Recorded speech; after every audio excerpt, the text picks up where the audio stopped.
पाकिस्तान से मुत्तहिदा अरब अमारात विजिट वीजे पर जाने वालों पर मजीद सख्ती कर दी गई। ये पाबंदी बढ़कर 24 शहरों तक जा पहुंची है। अब पाकिस्तान के 24 शहरों से ताल्लुक रखने वाले अफराद विजिट वीजे पर यूएई नहीं जा सकेंगे। हुआ है सियासी, इस वक्त सियासत खेल रही हैं और पाकिस्तान की 22 करोड़ आवाम में से 21 करोड़ 90 लाख 90 हजार तक के वो लोग हैं जो इस वक्त परेशान हैं, चाहे वो सरमायाकार है चाहे वो मजदूर है, कि उसके साथ हो क्या। देखें, ये सूरत हाल गुज़श्ता ये 8-10 माह की नहीं है। कुछ समझ नहीं आता कि मुल्क की मईशत को ठीक कैसे करें। यहाँ पर मैं आपको बताऊँ, मसला कुछ ऐसा है कि सालन कभी घर में ख़राब हो जाए और ख़वातीन ज़्यादा हों तो फिर कोई आके मिर्च ज़्यादा डाल देती है, कोई आके आटे का गोला डाल देती है। सारे के सारे इस्लामिक देश भी अब जानते जा रहे हैं इस बात को कि ये तबका ही ऐसा है। ये जो पाकिस्तानियों का तबका है, भारत पाकिस्तान बांग्लादेश, पूरा इधर का तबका जो है ये ही ऐसे हरकतें करते रहता है हर जगह। खास तौर पर हम पाकिस्तानियों को हम देखते हैं, यही दुनिया भर में जा करके सब जगह का जाकर कल्चर ख़राब करेंगे, वहाँ जाके हुड़दंगा मचाएंगे, वहाँ जाके छेड़खानी करेंगे, वहाँ जा कर के गलत लड़कियों से काम करवाएंगे, वहाँ जा कर के नशा पदार्थ बिकवाएंगे, वहाँ जा कर के ड्रग्स का काम करेंगे, वहाँ जा कर के उनके यहाँ पे मिनी पाकिस्तान बसाएंगे। इतनी सब चीज़ों से पूरी दुनिया त्रस्त है। क्या क्रिश्चियन देश हो, क्या वेस्ट, क्या ईस्ट, क्या इस्लामिक कंट्रीज़, क्या भारत, सब इतने ज़्यादा त्रस्त हैं। इसीलिए यूएई जैसे देश ने भी, उनको भी अकल आ गई, उन्होंने उनके ऊपर बैन लगाने चालू कर दिए हैं। पाकिस्तान से मुत्तहिदा अरब अमारात विजिट वीजे पर जाने वालों पर मजीद सख्ती कर दी गई। पाकिस्तान एम्पायर्स प्रोमोटर के माहिर अदनान पराचा का कहना है कि यूएई हुकूमत ने पाकिस्तान को मजीद 2 शहरों पर विजिट वीजे पर जाने पर पाबंदी आयद कर दी है। ये पाबंदी बढ़कर 24 शहरों तक जा पहुंची है। अब पाकिस्तान के 24 शहरों से ताल्लुक रखने वाले अफराद विजिट वीजे पर यूएई नहीं जा सकेंगे। गवर्नमेंट ने पहले हमारे 12 से 13 शहर बैन किए थे, फिर ये 18 शहर हो गए थे, फिर 22 हुए थे। अब ये 24 शहरों के जितने भी लोग हैं वो बाहर विजिट वीजे के ऊपर यूएई नहीं जा सकते। कोई आके ज़रा अदरक लहसुन थोड़ा बढ़ा देती है। और जैसे आप पता होगा कि अमूमन जब लड़की देखने के लिए जाते हैं लड़के के लिए, तो सारे रिश्तेदार बीच में कूद पड़ते हैं। उससे होता क्या है, बना बनाया रिश्ता बिगड़ जाता है। पाकिस्तान की मईशत का भी कुछ ऐसा ही हाल है।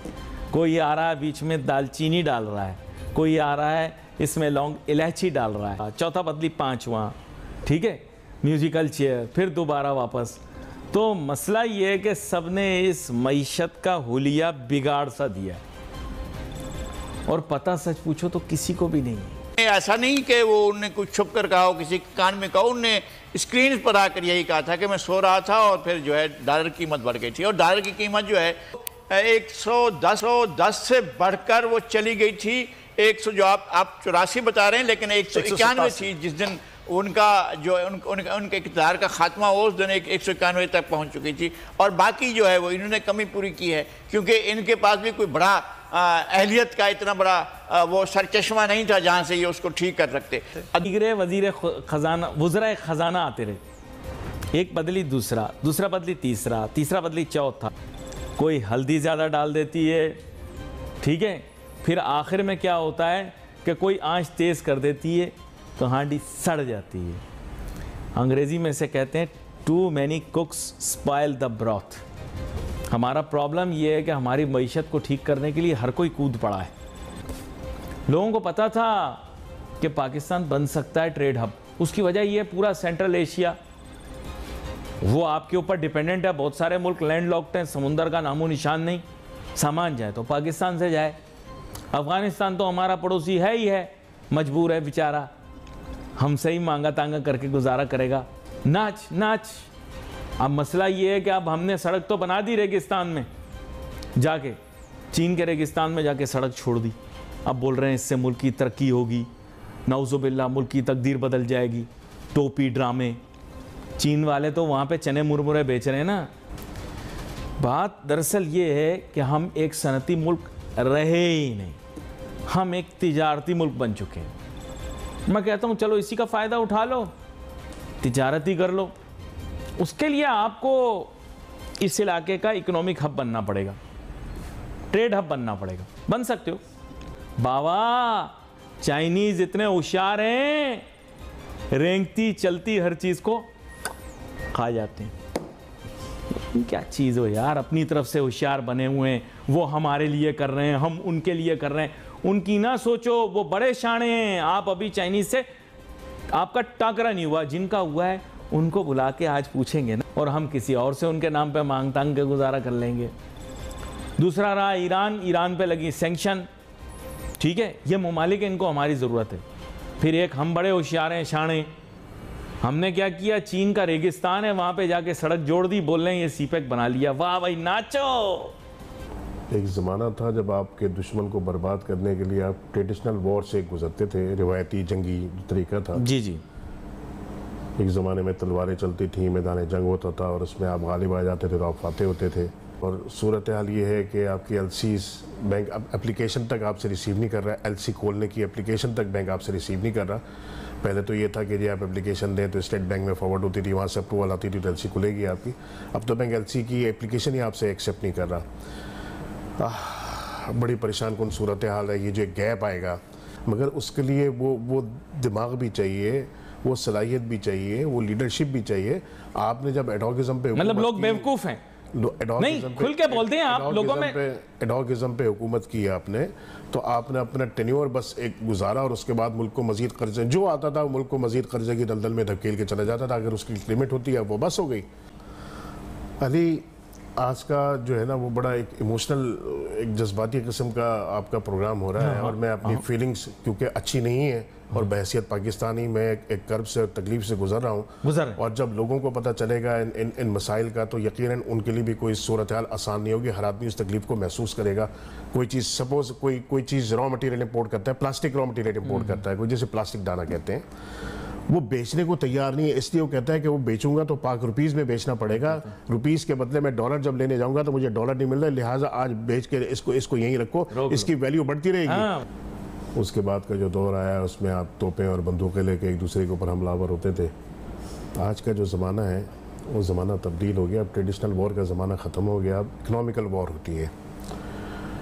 और आपने देखा बदकिस्मती हमारे यहाँ जो भी हुकूमतें आईं उन्होंने एडहॉकिज्म पर हुकूमत की। ये खसारा आज से नहीं, जब से पाकिस्तान बने उस वक्त से चला आ रहा है। नहीं तो आपके रिकॉर्डिंग में तो 200 अरब डॉलर का सोना मिल गया, वो बेचो और कर्जा उतार दो। वो कोई एक दिन में थोड़ी मिलेगा आपको 200 अरब डॉलर का सोना। ये पॉइंट तो आप जिस सूरत हाल से गुजर रहे हैं, मैं आपको बताऊं, इसकी वजह से आपके एक्सपोर्ट्स जो है ना वो बहुत बुरी तरह सफ़र कर रही हैं। ये कर सकती हैं, ये करने वाली हैं, वरना इसे मैंने बेचा नहीं और वो जो शक्ल में मेरे पास आएगा उसका वो रुपए की शक्ल में वो खसारा ही खसारा है।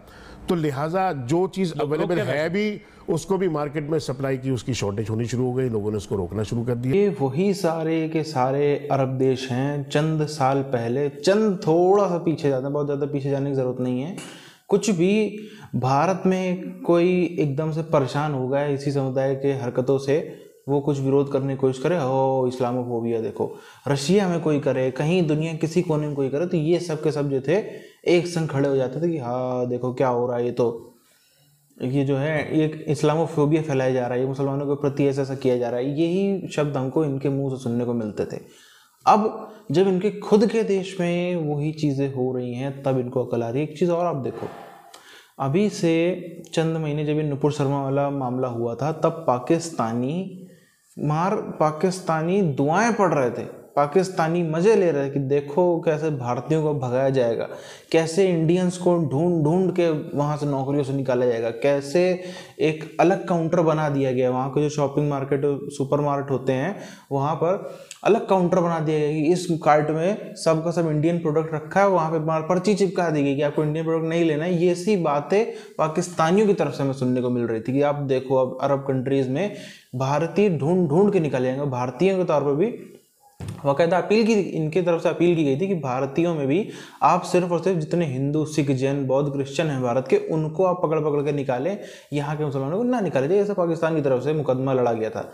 अब उसी में आगे हम क्या देखते हैं, भारतीयों को तो कुछ नहीं हुआ क्योंकि भारतीय वहाँ से निकाले जाएंगे तो उसके बाद उनकी कंपनियाँ संभालेगा कौन, उनके यहाँ पे बिजनेस संभालेगा कौन। इनको तो अकल नहीं, इनके यहाँ तो खाली तेल निकल आया, वो खुद निकाल भी नहीं पाए, खुद खोज भी नहीं पाए कि हमारी ज़मीन के नीचे तेल है, खुद उसको निकालने की मशीन्स भी नहीं बना पाए, उसको कैसे बेचना है उसका सिस्टम, उसका मैनेजमेंट नहीं बना पाए।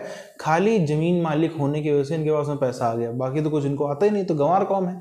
वही आज हमको यहाँ पे नज़र आ रहा है। उनके यहाँ पे इतने सब सिस्टम बन रहे हैं, इतने बिजनेस चल रहे हैं, वो संभालेगा कौन अगर इंडियन नहीं होगा तो? इंडियंस का तो कुछ नहीं हुआ।